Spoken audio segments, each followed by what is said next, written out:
Hello everyone, welcome back to my YouTube channel. ಇವತ್ತು ನಾನು egg ಪಫ್ನ ಹೇಗೆ ಮಾಡೋದು ಅಂತ ತೋರಿಸ್ತಾ ಇದ್ದೀನಿ. ಆಲ್ರೆಡಿ ನಾನು ಇದ್ರ ಬಗ್ಗೆ ವಿಡಿಯೋ ಮಾಡಿ ಹಾಕಿದ್ದೀನಿ.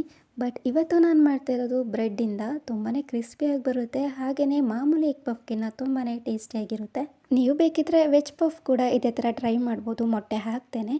ಇವಾಗ ಓವನ್ ಇಲ್ದೇ ಇದನ್ನು ನಾವು ಆರಾಮಾಗಿ ಮಾಡ್ಕೊಬೋದು. ತುಂಬಾ ಕ್ರಿಸ್ಪಿ, ಹಾಗೆಯೇ ಟೈಮ್ ಕೂಡ ಕಡಿಮೆನೇ ಸಾಕು ಇದಕ್ಕೆ. ಇವಾಗ ಇದನ್ನು ಹೇಗೆ ಮಾಡ್ಕೊಳ್ಳೋದು ಅಂತ ನೋಡೋಣ. ಮೊದಲಿಗೆ ನಾನೊಂದು ಪ್ಯಾನ್ ತೊಗೊಂಡಿದ್ದೀನಿ.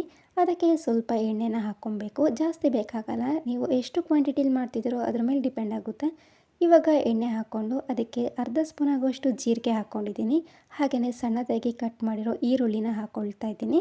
ನಾನಿಲ್ಲಿ 2 ಈರುಳ್ಳಿನ ತೊಗೊಂಡಿದ್ದೀನಿ ಸಣ್ಣದು. ಆಮೇಲೆ ಸಣ್ಣದಾಗಿ ಕಟ್ ಮಾಡಿರೋ ಹಸಿಮೆಣಸಿನ್ಕಾಯಿ, ಸಣ್ಣದಾಗಿ ಕಟ್ ಮಾಡಿರೋ ಬೆಳ್ಳುಳ್ಳಿನ ಕೂಡ ಹಾಕ್ಕೊಂಡು ಫ್ರೈ ಮಾಡ್ಕೊಬೇಕು. 1-2 ನಿಮಿಷ ಫ್ರೈ ಮಾಡ್ಕೊಂಡಾದಮೇಲೆ ಅದಕ್ಕೆ ರುಚಿಗೆ ಎಷ್ಟು ಬೇಕಾಗುತ್ತೋ ಅಷ್ಟು ಉಪ್ಪನ್ನು ಕೂಡ ಸೇರಿಸ್ಕೊಂಡು ಮತ್ತೆ ನಾವು ಫ್ರೈ ಮಾಡ್ಕೊಬೇಕು. ಆನಿಯನ್ ಎಲ್ಲ ಸ್ವಲ್ಪ ಕಲರ್ ಚೇಂಜ್ ಆಗೋವರೆಗೂ ಫ್ರೈ ಮಾಡಿಕೊಂಡ್ರೆ ಸಾಕು. ಆಮೇಲೆ ಸ್ವಲ್ಪ ಅರಿಶಿಣ ಪುಡಿ, ಸ್ವಲ್ಪ ಖಾರದ ಪುಡಿ, ಸ್ವಲ್ಪ ಜೀರಿಗೆ ಪುಡಿ, ಸ್ವಲ್ಪ ಮೆಣಸಿನ ಪುಡಿ, ಸ್ವಲ್ಪ ಧನಿಯಾ ಪುಡಿ, ಸ್ವಲ್ಪ ಗರಂ ಮಸಾಲಾನ ಹಾಕ್ಕೊಂಡ್ಬಿಟ್ಟು ಮಿಕ್ಸ್ ಮಾಡ್ಕೊಬೇಕು.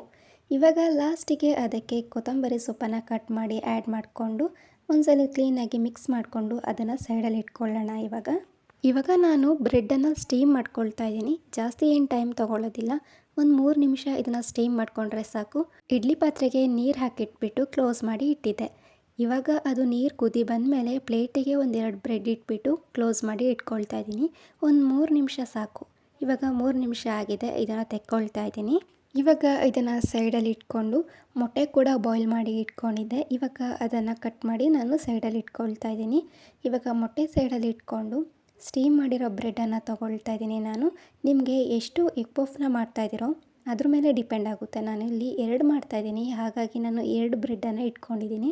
ಇವಾಗ 2 ಬ್ರೆಡ್ಡನ್ನು ಕೂಡ ಇಟ್ಕೊಂಡು ಸೈಡ್ ಎಡ್ಜಸ್ನ ಕಟ್ ಮಾಡ್ಕೊಬೇಕಾಗುತ್ತೆ. ಇವಾಗ ನಾನು ವಿಡಿಯೋಲೇ ತೋರಿಸ್ತಾ ಇದ್ದೀನಿ ಅಲ್ವಾ, ನಿಮಗೆ ಈಸಿಯಾಗಿ ಗೊತ್ತಾಗುತ್ತೆ. ಈ ಥರ ಸೈಡ್ ಎಡ್ಜಸ್ನ ಕಟ್ ಮಾಡ್ಕೊಬೇಕು. 2 ಬ್ರೆಡ್ದು ಕೂಡ ಕಟ್ ಮಾಡ್ಕೊಂಡಿದ್ದೀನಿ ನಾನು.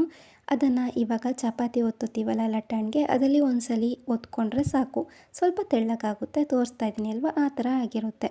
ಇವಾಗ ಅದಕ್ಕೆ ನಾವು ಮಾಡಿರೋ ಆನಿಯನ್ ಮಸಾಲಾನ ಹಾಕ್ಕೊಳ್ತಾ ಇದ್ದೀನಿ ನಾನು. 1 ಸ್ಪೂನ್ ಆಗುವಷ್ಟು ಹಾಕ್ಕೊಂಡು ಇವಾಗ ಅರ್ಧ ಮೊಟ್ಟೆನ ಇಟ್ಕೊಂಡು ಮಾಮೂಲಿ ಎಗ್ ಪಫ್ ಶೇಪಿಗೆ ನಾವು ಇದನ್ನು ಮಡ್ಚ್ಕೊಬೇಕು. ಬೇಕಿದ್ರೆ ನೀವು ಸ್ವಲ್ಪ ಕಾರ್ನ್ಫ್ಲೋರಿಗೆ ಸ್ವಲ್ಪ ನೀರನ್ನು ಹಾಕಿಬಿಟ್ಟು ಪೇಸ್ಟ್ ಮಾಡಿಕೊಂಡು ನೀವು ಫೋಲ್ಡ್ ಮಾಡಿದ್ರಲ್ವ ಅಲ್ಲಿ ಸ್ವಲ್ಪ ಹಾಕ್ಕೊಂಡು ಪ್ರೆಸ್ ಮಾಡಿಕೊಂಡ್ರೆ ಸಾಕು. ಇವಾಗ ಎಣ್ಣೆ ಕೂಡ ಕಾಯೋಕೆ ಇಟ್ಕೊಂಡಿದ್ದೀನಿ.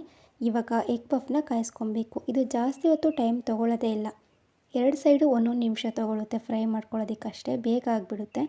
ನಾನು ಒಂದಕ್ಕೆ ಸ್ಟಿಕ್ನ ಇಟ್ಕೊಂಡಿದ್ದೆ, ಇನ್ನೊಂದಕ್ಕೆ ನೋಡ್ತಿರ್ಬೋದು ನೀವೇ. ಅದು ನಾನು ಕಾರ್ನ್ಫ್ಲೋರ್ನ ನೀರಲ್ಲಿ ಪೇಸ್ಟ್ ಮಾಡಿಕೊಂಡು ಈ ಥರ ಹಾಕ್ಕೊಂಡಿದ್ದೀನಿ. ಹಾಗೆಯೇ ಇದಕ್ಕೆ ಎಣ್ಣೆ ಜಾಸ್ತಿ ಬೇಕಾಗೋದಿಲ್ಲ. ಈ ರೆಸಿಪಿ ನಿಮಗೂ ಇಷ್ಟ ಆಗಿದೆ ಅಂತ ಅಂದ್ಕೊಳ್ತೀನಿ. ತುಂಬಾ ಸಿಂಪಲ್ಲಾಗಿ ಮಾಡ್ಕೋಬೋದು. ಟೇಸ್ಟ್ ಕೂಡ ಚೆನ್ನಾಗಿರುತ್ತೆ. Thank you for watching.